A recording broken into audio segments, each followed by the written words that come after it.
So we'll call this one 1 minute Blake 7 review. Oh no, not that short. And we're live, folks, reviewing one of my favourite episodes of Blake 7, and the book's favourite episode, if the book is to be believed. Sometimes the book is not to be believed. Pardon? I said, well, as they say, there's no accounting for taste. Yes. So, but I did think that you found the I'll read it out and then I'll ask. Right then. What we got here? Not D12, D11. Orbit. Here we go. Sip of water.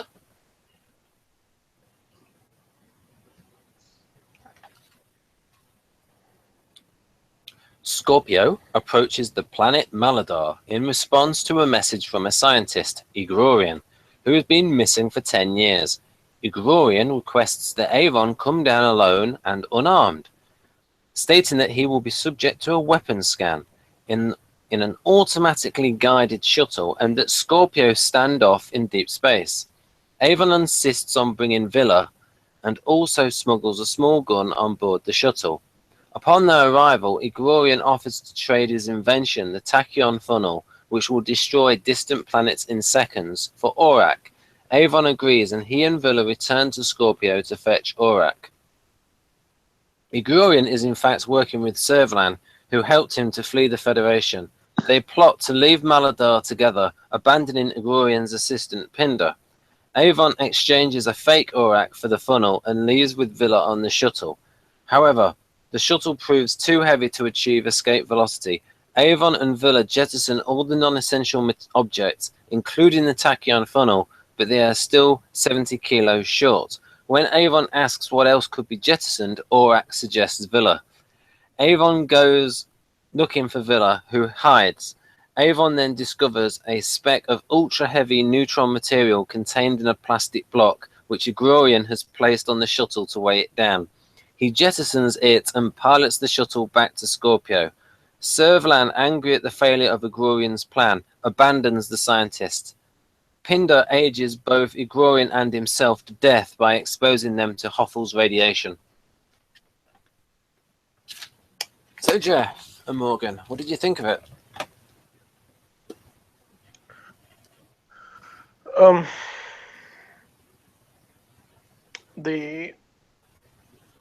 There are some shows, and even this one maybe in some previous episodes, where creating a character of this like brilliant scientist dude, they would have tried to have some like, you know, too cool guy, if you know what I mean. And I like sort of, in a sense, even though it sounds weird to say realism, but the realism of having an old freaky weirdo as this guy, because that's who would have been that guy. Like everything they said about him, like that's how he would be. Yes. He wouldn't be some, you know, some smooth action hero guy. I mean, that's not what that person is. So the introduction of, you know, these two rat-faced weirdos, it's like, you know, it was effective. I'm trying to think of the positives first. You know, there was some suspense, you know, when they were on the shuttle about exactly what was going to happen there. It was a little bit of a goofy way out of it, but in terms of the scenes leading up to that, you know, it was a little weird. Like Vila, like he is almost like he went into some sort of weird trance for a second there or something, and but it reminded me of like that audio story we heard, the first one we listened to, where the alien was basically impersonating all the members of the crew and turning them against each other, because there was certain elements, you know, that reminded me of that. In although obviously less people involved. What do you mean by Vila going into a trance? Well, like when Avon was looking for him, like he was all like weirded out. Well, he was. You may not have been able to see, but you could see that Vila was crying and was like really scared, and they actually like edited it down a bit to show him like crying less. That's what I mean. Like, I didn't get that. Well, you see, just as Avon left the room, it was sort of like timed so that Vila knew when it said, so Vila was just, the door was just closing as Orac said, Vila weighs 73 kilos. So They were he trying to knew. imply that he heard that. Yes, that's the thing. Is because just as he says that, the door closes and you Yeah. see Villa's I mean, I know reaction. they maybe they thought it was too obvious, but it seemed like if that was what they were trying to establish, there should have been a shot of right after that, like him walking away from the Yes. door, Yeah. knowing that's what he heard. Yeah, it was a little bit 'Cause blink then- and you miss it. Yeah. Yeah, so that was a little bit hard to. It was kind of like, why is he freaking out so much? Understood sort of why Avon was, because it was like basically he's like, this is the only way I'm going to survive if I get rid of Vila. Yeah, like that kind of thing, that part with the ship and them they having to scrap the stuff, that whole thing was pretty cool. I didn't really, it kind of took away from it when Avon was acting like he was actually going to kill him. He could have played that a little more like human, but instead it seemed to go the other direction, where it was more like mysterious. It was like this trying to like, I don't know, like he said, like zoned out. Like they like. It's like an INTJ trying to be nice.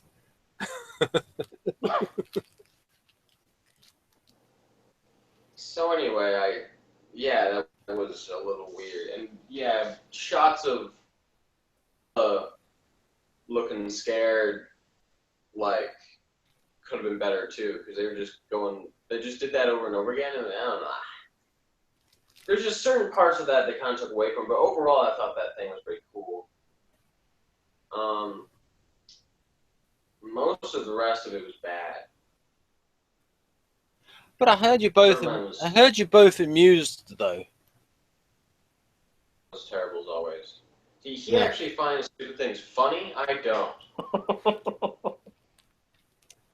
Yeah, I mean, I was telling him that before you came back in here, you know, the rat-like science-y people, you know, those characters were I think, well conceived. But the main flaw in the Egrorian guy is that he had a thing for Servalan inexplicably, because everybody apparently in the universe does, even though she's completely worthless and horrible and repulsive in every possible way and complete garbage. And did I mention Servalan sucks? Yeah. And so the idea of another character that's all about her was just ridiculous. But I mean, it was exaggerated. My Steel Queen. Yeah, I mean, that probably would have been funny if the character wasn't so repulsive. Like, if there was a different character they had that he was like that with, maybe, you know, I wouldn't have to find the character attractive myself for it to be entertaining. But with her, it's just not. It's just like every time she's on screen, I just want somebody to kill her, and nobody does, and so it's just lame every time. And Servalan's got a ship.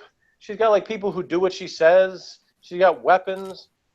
Like, they didn't need to do all that convoluted crap with the shuttle. All they needed to do was get them there, and then she could have ambushed them, taken this whatever stuff she wanted, and killed whoever she wanted to. But they never do that because that would be too easy. You know, it's always got to be some convoluted setup that doesn't make any sense and is way too difficult to pull off. So the only way it makes any sense is that Servalan is just completely nuts, and she just sets these things up because she likes playing with people, and so she just kind of sees what weird things that she can do and how long she can survive despite there being no reason why she should survive. It's evident that it was mostly intuitive throughout the show, if not all intuitive somehow. Sometimes they just completely take off from reality to where there's no basis in, where they're making the characters these actors, I've said again a long time ago, back when it mattered to any extent, that these actors are not bad actors. I'm not talking about Servalan. I'm not even gonna go there. But the rest of them, like Avon, I don't think Vila is the dude who plays him, whoever the hell. is a bad actor, but I do think that the character they made for him was kind of scrubbish. Most of the same character, but they make him things where they just write in. Obviously, whoever the writers are or whatever have ideas in their head that they cannot present well. They just have to go with these stupid things that look dumb when you see them. And whatever idea is in their head, it doesn't translate well to reality. So, and they just went with it anyway. That's what it really seems like. It's just, there's a bunch of dumb ideas floating around, and nobody tried to, like, translate that into something that made, like, sense. They just kind of went with it anyway. Like, sure, yeah, and it's dumb. Another things on the show just seem dumb because of that. Another oddity for me in this episode was that Vila was not doing a bunch of complaining about stuff like he often is.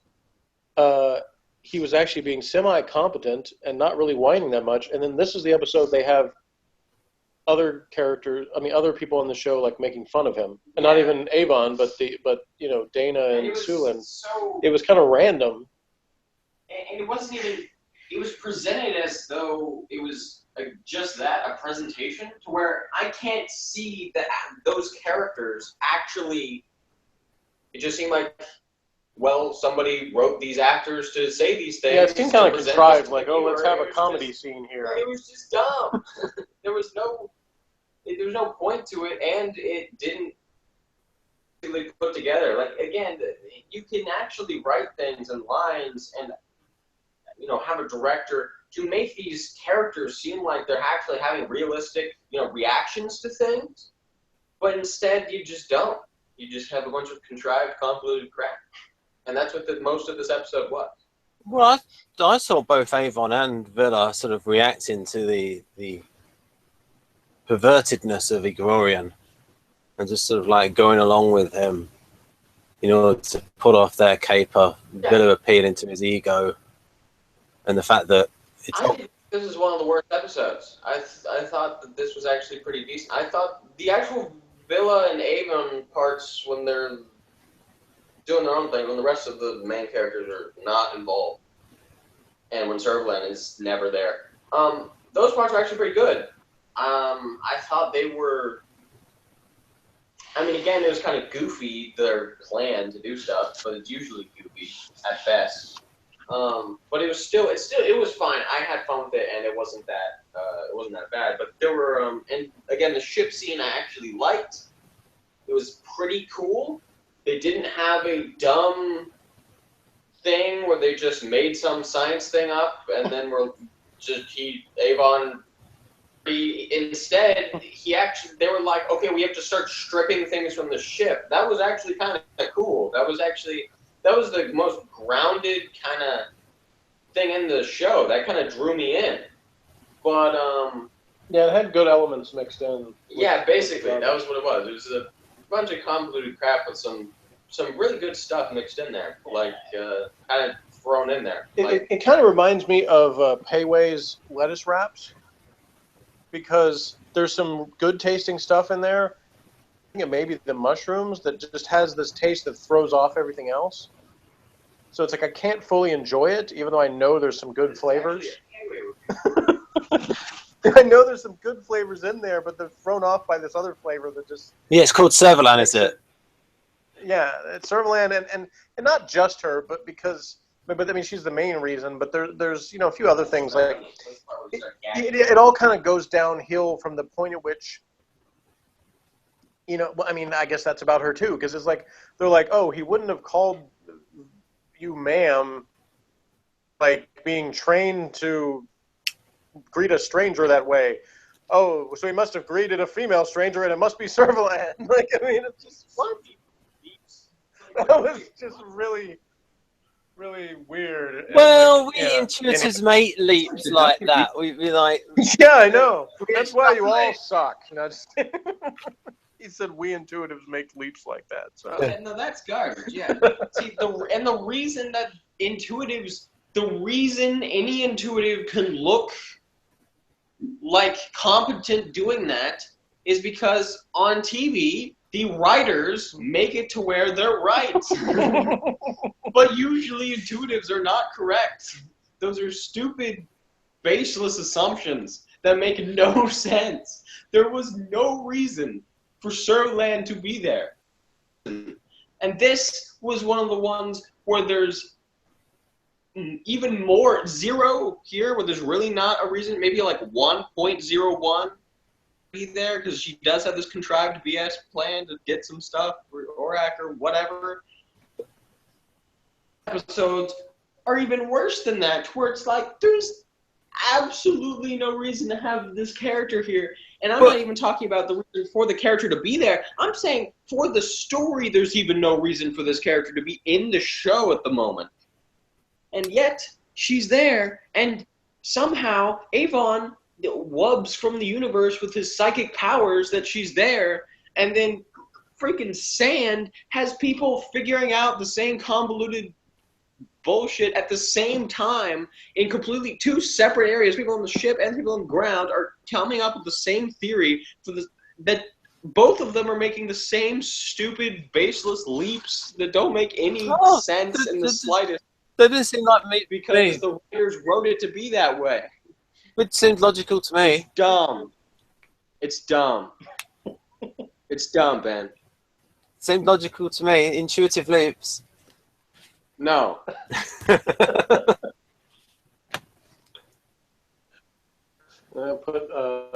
the boxing gloves on, and you two can have it out in the ring. No, I won't take you up on that. No. Except the intuitive will imagine some dude fighting for him. No, the intuitive will see how it will go back out. Send in what's his face? Or mark him with the Imipack gun and say behave, or press this button. No, see, he'll make this weapon that marks me, and then he can set it to where I get a certain distance away from the planet. That's just what he was just talking about. But see, okay, I'll have to say, again, even though I bragged on this one, it was better than that one. Because the crazy scientist guy from this one was better character than that guy was. The actual actor, John Savage, he did little things like where he had a little wink into the camera as Servalan and all these little comedy elements, bits where they were both like... That same actor played Starkiller. Yes. Played it completely... You know the one Trial where Travis escaped? He was the guy who was... There was the 3 judges, and he was the main one in the middle. And he was playing that one straight. That was John Savage as well. I knew he did look somewhat familiar, but I didn't remember from where. Yeah, he and the other guy, kid, old man, whatever, just seemed like a comedy duo. Well, it's Robert Holmes. Bad comedy duo. Robert Holmes is known for comedy duos, so that was not surprising. And the rat is that convoluted backstory that necessary to plot and was used at the very end for no reason? Was that simply because that was the only actor they could find for this role, so they were just gonna fit him in there because he was the best choice? I didn't get that either. Why he killed them at the end either? I didn't. I mean, I know he was pissed off the guy was gonna leave. Yeah, because obviously, you know, Egrorian is bisexual, and he was having a gay relationship with Pinder, because that was all this stuff about him being 18, taking this 18-year-old young mathematician, and he said all this stuff about his golden-haired stripling. So he was having a sexual relationship with Pinder. Now you just made it creepier, Ben. Yeah, but that's what it was. If you listen to the dialogue, and he came as an old man. I was gonna give this one a 4, but I might have to go down to a 3 based on that, because it made it worse. Like I say, Egrorian's a pervert in quotation marks. That's when you had all this stuff, like the way he was fondling Vila. I never got that there was anything like that. I mean, yes, an abusive relationship, but I never got there was a sexual relationship between the two. I mean, it was until he got really old. To me, there's another leap, because he never. That's really not a leap. You watch it. Yeah, it is, because they don't. To me, there were. I understand, you know, at the time, that there was only so much they could say in certain ways, like in terms of implications of things. They didn't, they had censors at the network that would, do this or that. So it's where they insinuated things much stronger than that. And to me, if that's what they were trying to say, number one, it really doesn't add anything to the episode. Like I said, it just makes it creepier. But two, I didn't see that they were really establishing that. It was more. Did you see how the way Egrorian was taken with Vila? And he was like, come sit next to me, and the way he was feeling him up and all that kind of stuff.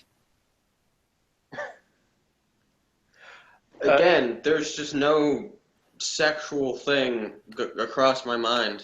I took it as pretty much what it was. The less we spend on that, the better. Yeah, watch it again. You'll open your eyes. Use your sensing. You'll see what's going on there.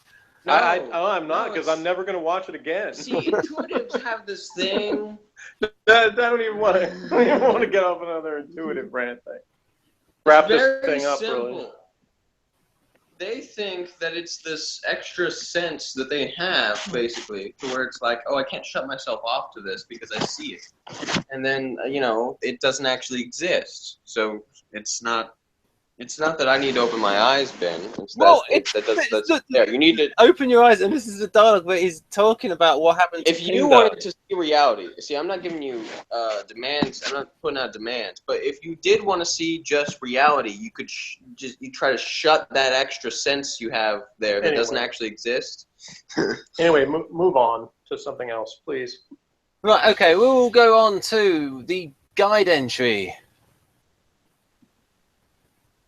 Right. Yeah, I probably won't like this one either, because you said that they'd like it, so they're probably going to be my golden-haired not stripling. And then you saw how sad he became when he aged. We already moved on. Yes.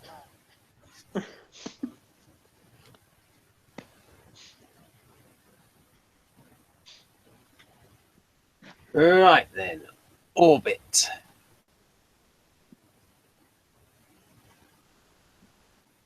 And over to Jeff to do the honours of reading it out. Or the bits that he likes, anyhow. Scorpio approaches a blue ball. Last episode it was a green ball, or 2 episodes ago, whenever that was. I didn't understand the sticking with Avon where it's safe thing either. You called back to that at the end, but I still didn't. It just was weird.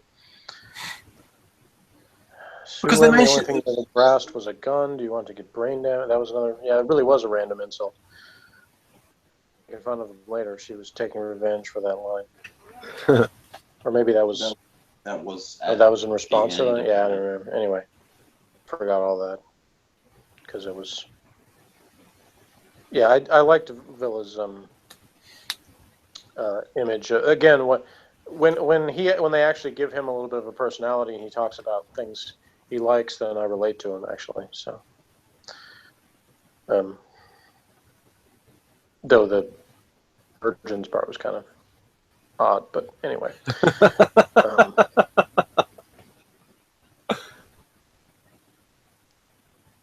Yeah, I don't get the. You said I wouldn't get the in a nutshell, and you're right. I don't. To them, that's infinite happiness because you've got Robert Holmes and Noble and Sullivan. Yeah, well, Robert Holmes' writing on this show has lowered my opinion of him. Ooh. His Blake 7 episodes are not as good as his Doctor Who episodes, but then, I guess it's kind of par for the course. This episode's opening titles were 10 seconds shorter than the rest of the scenes, owing to the length of the script. Okay.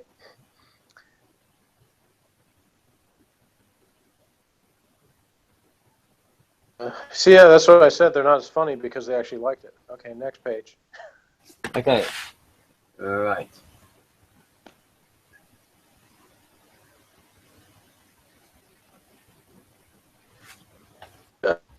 Morgan and I did both take notice of Avon saying basically he sent Tarek because, he's disposable. Everybody was like, yeah, they all hate Terran. And another thing I forgot that I did like was the, the fake Orac with the Yes. just voice projection or whatever, thing that. I thought they made fun of themselves because there's like, it's just a box of flashing lights. Yes, that's the thing that was Exactly. genius. Because it's the exact same prop. Look at it. It's just a box of flashing lights.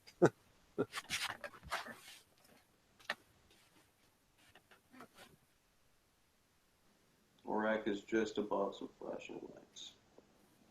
It's just like, you fool! Look at it. Yeah, there's this very obvious thing.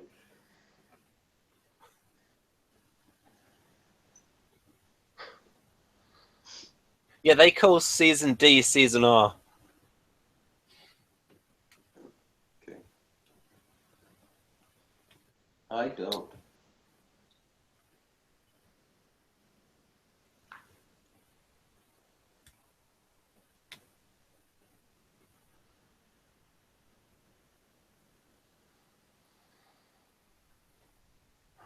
Golden-haired stripling.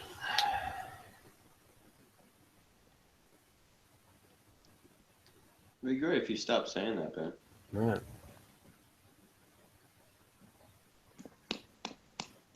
Terran, Dana, and Sulin do nothing in this episode. No, Dana and Sulin made fun of Vila, and Terran changed clothes once. Yeah, they didn't.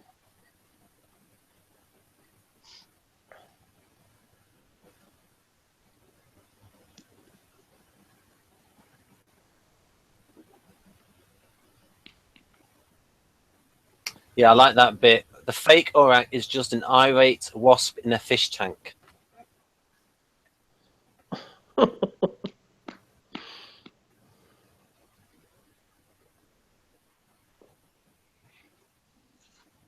Servalan and Egrorian drink some turquoise. This is presumably what happens to green after it's been reconstituted repeatedly over 8 years.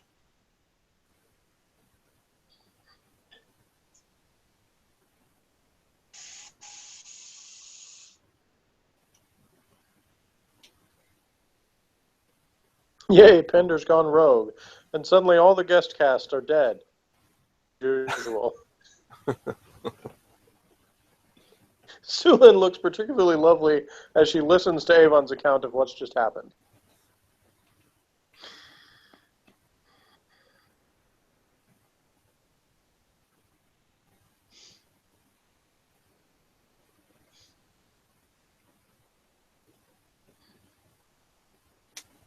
They just have a line from Egrorian that reads, "There'll be jellyfish."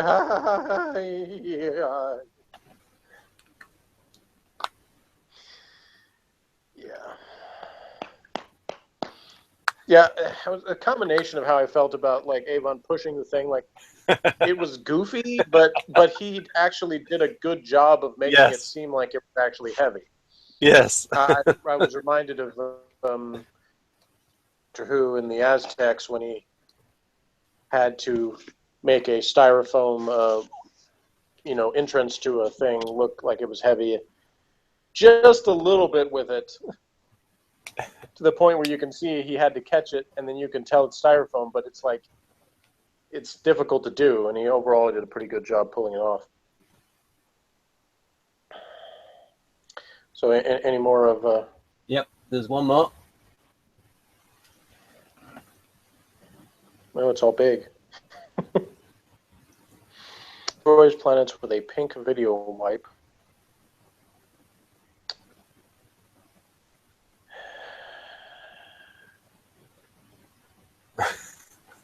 Yeah, I'm going to go ahead and disagree with them about being the best episode. Another feature, another Robert Holmes trademark is esoteric words. So you use calumny, which is a malicious misrepresentation. Callow, which is raw and inexperienced. Gauche, which is socially awkward. Keldamage, which is what a pity. Traduce, which basically means slander. Parvenu, which basically means like relative newcomers to a socioeconomic class. and then connubial relating to marriage, because Egrorian wanted a connubial relationship with Servalan. Yeah, sure.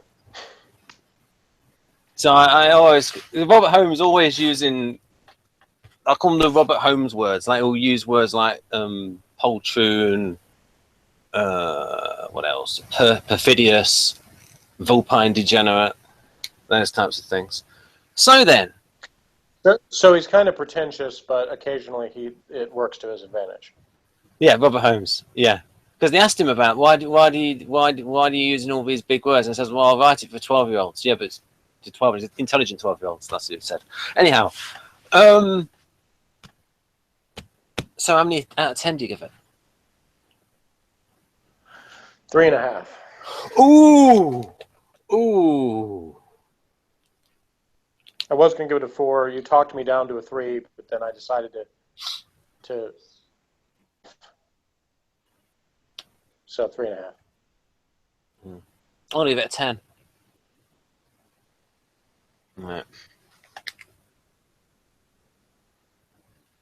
All right then. So what we can do now is end this and then watch the next one. All right. So it's goodbye from me, folks. Bye. All right.